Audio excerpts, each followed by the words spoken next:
In the myths of ages past, every living being in this world had its own kingdom. Mondstadt was a forest in that age, a playground of the Boars. In the forest was the Boar kingdom, where everybody lived happily under the reign of the Boar king. The king had a lovely young daughter, who had the prettiest snout, the whitest tusks, and the smoothest fur in the whole kingdom. The Boar princess, beautiful and kind, gave the juiciest and sweetest fruits to her subjects every day. From sweet and sour berries, to crisp apples, to delicious tree mushrooms, the Boar princess always shared her delicacies first with her friends. Every boar in the kingdom adored their king and princess, and every day they praised them so. Oink, oink, bless our king. As long as he reigns over us, we will never starve. Oink, oink, bless the gentle animal Archon for giving our king such a kind and polite princess. North of the Boar forest was a frozen tundra. The playful Barbados had not reached those lands, so they remained covered by ice and snow. Every creature who ventured there risked freezing their paws and hooves off. It's cold, too cold. It's freezing. My claws are going to shatter. Even the bravest, strongest Boar king could not withstand the frigid tundra. Oink, oink, oink. My frozen snout is turning purple. There lived but a single lone wolf pup in that place. The pup was a carefree child who had bright blue eyes and slick gray fur. When he got angry, he looked exactly like the wolf head relief atop the Mondstadt Cathedral. But one day, when he was hunting in the forest, he ran into the evil squirrel sorcerer, Ubaqua. Of all the beings in the ancient world, none were more evil than Ubaqua, not even the demons and dragons. Ubaqua despised everything nice and swore to transform beauty into ugliness and turn light into dark. At the sight of the joyful wolf, anger boiled inside him. He cursed. Squeak, squeak, angry am I. I shall spike his heart with the coldest ice, and he will never again know the meaning of hope. With that said, Ubaqua began to curse the pup with his magic. But the rash pup gobbled him up just like that, without the slightest warning. Ubaqua was so furious that he cursed the pup using the most foul and insulting words ever uttered by a squirrel. The pup felt the noise coming from his mouth, and only then did he realize his mistake. Oh, I'm so sorry, Mr. Squirrel. I thought you were edible. The pup wished to apologize to the squirrel, but he felt his throat tighten and then loosen. The squirrel slid down to his stomach with a gulp. No one knew just what chemical reaction occurred in the pup's stomach, but Ubaqua's curse magically came into effect. Because of the curse, the pup's heart was pierced and frozen by an icicle. The pup became cold and mean forever after, and whenever other animals showed kindness to him, he would repay them with the harshest of words, or the most woeful of deeds. In the end, every animal loathed him. From then on, every wolf in the forest spoke of the pup in this way. Woof, what a selfish wolf he is. Such an obnoxious kid. Woof, woof, what a heartless wolf he is. Let us stay away from him. One by one, the pup lost all his friends. The forest welcomed the lonely pup no more, so he had no choice but to head north. The blizzards that blew in the northern tundra kept most creatures away, but with his heart already frozen solid, the pup was no longer afraid of the cold. He decided to settle down there and became the lone wolf that roamed the tundra.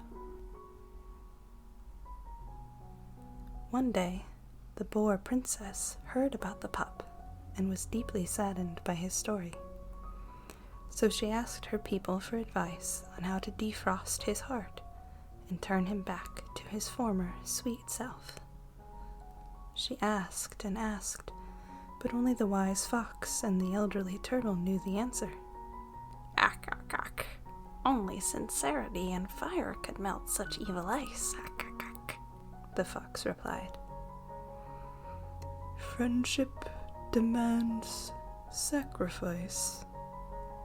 No friendships come without sacrifices.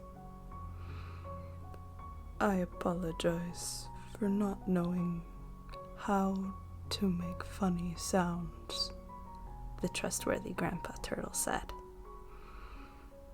The clever Boar princess knew right away what she had to do.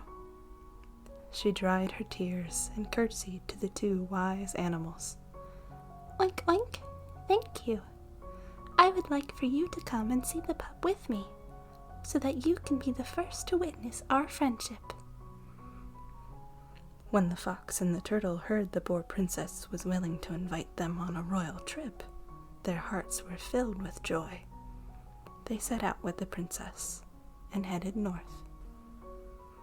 And so, the princess, with her two wise companions, arrived in the snow-swept hinterland of the far north. Ice and snow covered the land as far as the eye could see. Neither the biggest, bravest animals, nor even the weasel, who is the most skilled digger of them all, could find so much as a single blade of soft grass or a single piece of juicy fruit.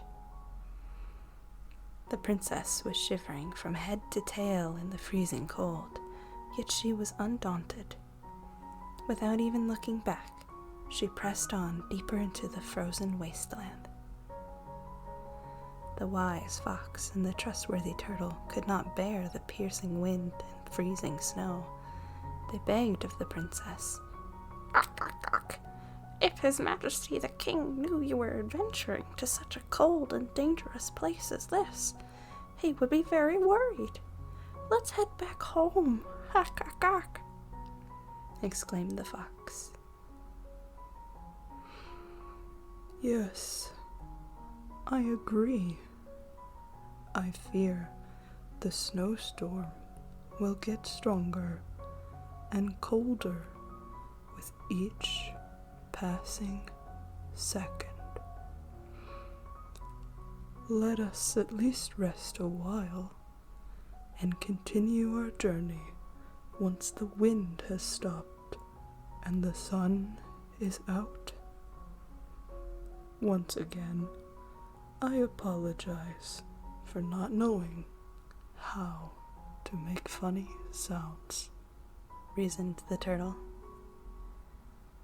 It was to no avail. The persevering princess did not heed the advice of her wise companions, but insisted that they continue to press on into the bitter cold of the far north. For what nobler cause could one pursue in this world than rescuing lost kin and rekindling lost friendships? Onwards they continued through the ice and snow until their paws and hooves were purple from the cold, until each breath they exhaled turned into ice, which became one with the swirling blizzard around them. Then, at the icy peak of a tall mountain, next to a frozen river which, in spite of everything, still flowed, albeit with icicles rather than water, the princess met a spirit, swaying to and fro in the frozen wind. An ancient race of wise spirits lived atop that ice-capped mountain, They had no physical form, but possessed great magical power. Oink, oink. Are you the master of this place? Please, O spirit, could you guide us through this snowstorm? The princess politely posed her question as her hooves, now numb from the cold, trembled in the snow. The wise fox and the trustworthy grandpa turtle also looked expectantly at the spirit of the snowstorm. As they gazed, their paws and flippers, respectively, numb from the cold, trembled in the snow. Whoosh! Whoosh! The spirit of the snowstorm spoke softly. Of course, but... Whoosh! Whoosh! In return, I will sap your energy. The further forward you go in the storm, the more tired and hungry you will become. Though I assure you, it will not be life-threatening. I hope. Whoosh. Whoosh. Oink, oink. This is, after all, the spirit of the snowstorm, pondered the princess. And I am also in the company of the two wisest, most caring members of my family. Whatever may happen, they will always be able to find a way. Without a moment's hesitation, the princess granted the spirit of the snowstorm her request. The wise fox and the trustworthy grandpa turtle had no time at all to formulate, let alone articulate, any remonstration. Oink, oink. I do declare this deal a fair one. Now, lead us to the wolf pup. And so, the spirit turned into an ice stream and carried the persevering princess over the tall mountain. After venturing through bitter cold and the swirling storms, the Boar princess finally saw the pup. Covered in ice, the Boar pup's once bright blue eyes had now grown dim, and he had all but forgotten how to bark. Oh, you have come at the right moment, for I haven't had lunch yet. Hearing his words, the kind Boar princess could not help but shed tears. Her warm tears seemed to melt a little of the ice at the tip of the pup's heart. Oh, why are you crying? Oink, oink. You're going to starve out here. I have never seen such misery in my kingdom. I will sacrifice everything to feed your hungry belly. The pup was stupefied by her words. Oh, miss, you must be mad. No one has ever dared say such a thing to me. But when the pup saw the determination in her eyes, his frozen heart melted some more. Nope, that's why. I will sacrifice 2 of the wisest and most caring members of my family just to feed you.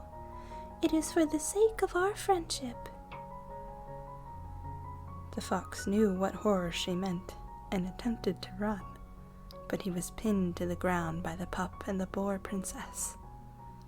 Grandpa Turtle was so frightened by the sight that he retreated into his shell. The pup and the Boar princess enjoyed a delicious appetizer of fox out in the snow.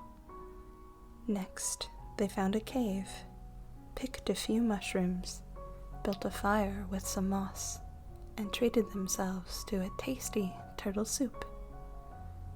The pup felt the delight of sharing and making friends for the first time he could remember.